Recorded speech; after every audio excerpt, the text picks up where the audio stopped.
Olá, muito boa noite a todos. Bom, nós tínhamos agendado a aula de hoje para 19 horas, são 19 horas e 5 minutos, dia 10 de novembro de 2025. Então eu vou dar continuidade à aula e conforme os colegas forem chegando, a gente vai autorizando, eles vão entrando e vão participando da aula, tá bom? Deixa eu ir para a apresentação aqui. Eu vou ficar vendo a apresentação, eu não vou conseguir ver o chat, a participação de vocês. Então eu faço uma pausa e dou uma olhadinha no chat tempos em tempos. E também, caso alguém queira fazer uma pergunta, pode abrir o áudio, conversar, a gente dá uma pausa, explica, conversa, responda as perguntas e a gente pode ser participativo durante a aula, tá? Não precisa aguardar um momento de fala. Bom, vamos lá. Então a disciplina de atividade física e qualidade de vida do trabalhador público, tá? Eu sou o professor Douglas Piffer. Essa é a segunda unidade, tá? A aula 2. Nós já tivemos uma primeira aula no dia 5, que foi gravada, e ela está disponibilizada na página da disciplina, e o vídeo está disponível para os alunos, bem como material para ser acompanhado, para ser consultado, tá bom? Então a aula de hoje é uma aula que a gente vai trabalhar o tema de riscos ocupacionais, né? Então quais são os objetivos? Primeiramente eu gostaria de a gente compreender o que são esses riscos ocupacionais e suas principais classificações, né? A gente tem 5 principais classificações, que são os riscos físicos, químicos e biológicos, os riscos ergonômicos e os riscos psicossociais, que estão inseridos dentro dos riscos ergonômicos, e os riscos de acidentes ou riscos mecânicos, tá? Reconhecendo sua influência sobre a saúde e a segurança do trabalhador público. A gente vai analisar situações reais de ambiente de trabalho, né, conforme nós fomos discutindo, fomos conversando, identificando fatores de risco relacionados às medidas preventivas e corretivas previstas nas normas de segurança. Eu utilizo imagens reais de acidentes e situações reais do trabalho. Por isso, se tiver alguém na turma que seja mais sensível a algumas imagens, eu peço que tenha atenção e pule, né, a parte do vídeo, a parte da gravação, a parte da aula, em que a gente vai tratar de algumas imagens um pouco fortes, tá? Valorizar a importância da prevenção e da cultura de segurança no ambiente de trabalho, adotando atitudes proativas voltadas à promoção da saúde, da ergonomia e da qualidade de vida no trabalho. Então, esses são os objetivos dessa unidade. A gente vai iniciar conversando, então, sobre o que são esses riscos ambientais no trabalho, tá? O que é um risco, né? O que representa um risco dentro do ambiente de trabalho? É todo agente que pode ser classificado como físico, químico, biológico, ergonômico ou mecânico, presente no ambiente de trabalho, que possa causar danos à saúde do trabalhador. Na aula passada, a gente viu que um dos atributos da saúde ocupacional é você ter prevenção, né? Um dos princípios da saúde ocupacional é a prevenção. Então, saber identificar esses agentes, né, antes mesmo que ocorra um acidente ou uma exposição ao risco, é muito importante, tá? Bem como, uma vez que tenha sido exposto, a gente poder observar, que a observação é um outro princípio da saúde ocupacional, e fazer um controle desse risco, tá bom? A fundamentação normativa, né, de identificação dos riscos ambientais, então, ela remonta das NRs, né? A gente já tratou na aula passada das NRs, então a NR 9, que ela fala sobre o Programa de Prevenção de Riscos Ambientais, o antigo PPRA, que agora foi substituído, né, com a reformulação da NR1 pelo Programa de Gerenciamento de Riscos, né, o PGR, e estabelece ações para identificar, avaliar e controlar esses riscos ambientais no ambiente de trabalho.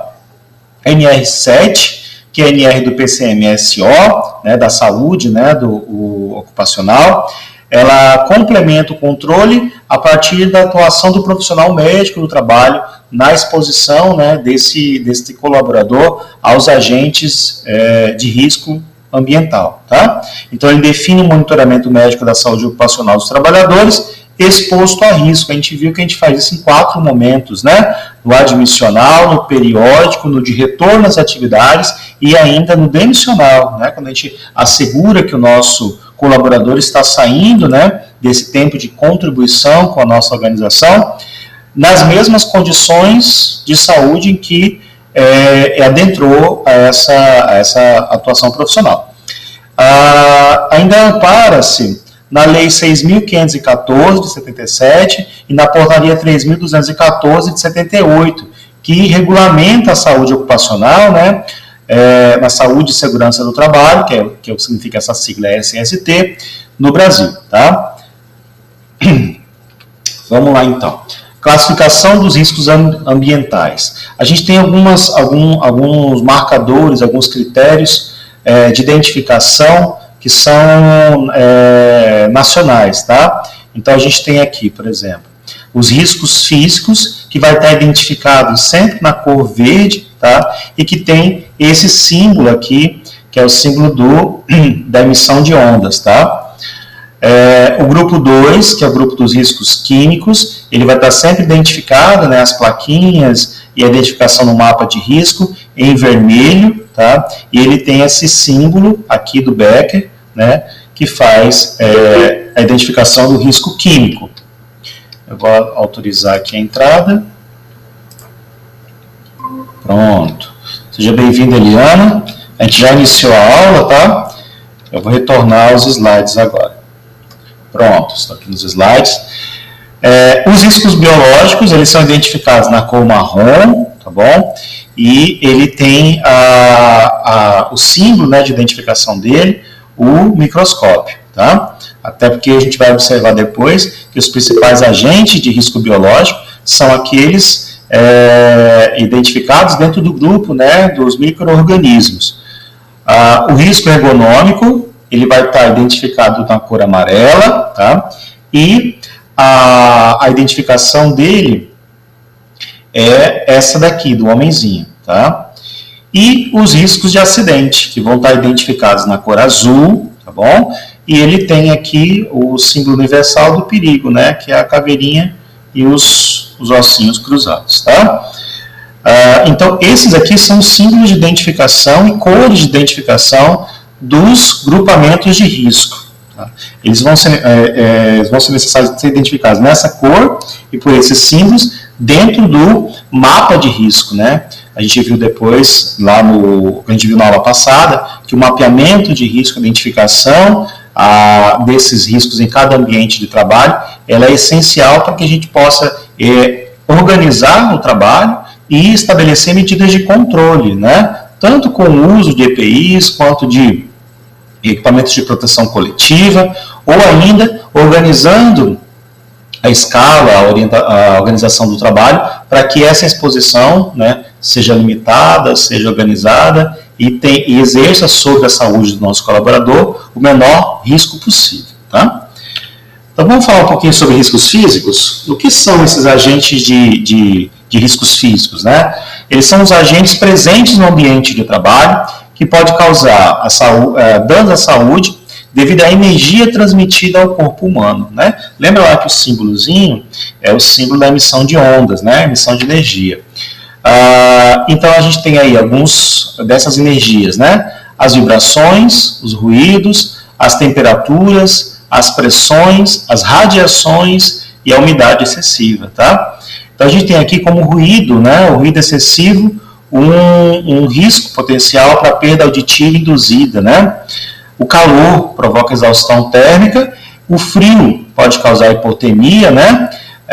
E lesões por congelamento, ou seja, a gente tem aí os trabalhadores da área frigorífica, né, que reclamam sempre, e com razão, de lesões nas pontas dos dedos, ponta do nariz, orelha, se ficam muito expostos ao ambiente, tá? Pressões anormais. Quando a gente fala de pressão anormal, a gente está falando, por exemplo, de mergulhadores, né? Ou trabalhadores que atuam trabalhando com equipamentos de caldeira, que vai ter pressões atmosféricas distintas daquela considerada normal para o ambiente em que residem, o ambiente que estão alocados. Essa alteração de pressão, ela pode gerar alguns problemas sérios, né? Alguns problemas graves. A gente vai conversar um pouco mais adiante sobre isso. Radiações ionizantes e não ionizantes, que provocam queimaduras, catarata e até câncer, tá? A gente vai falar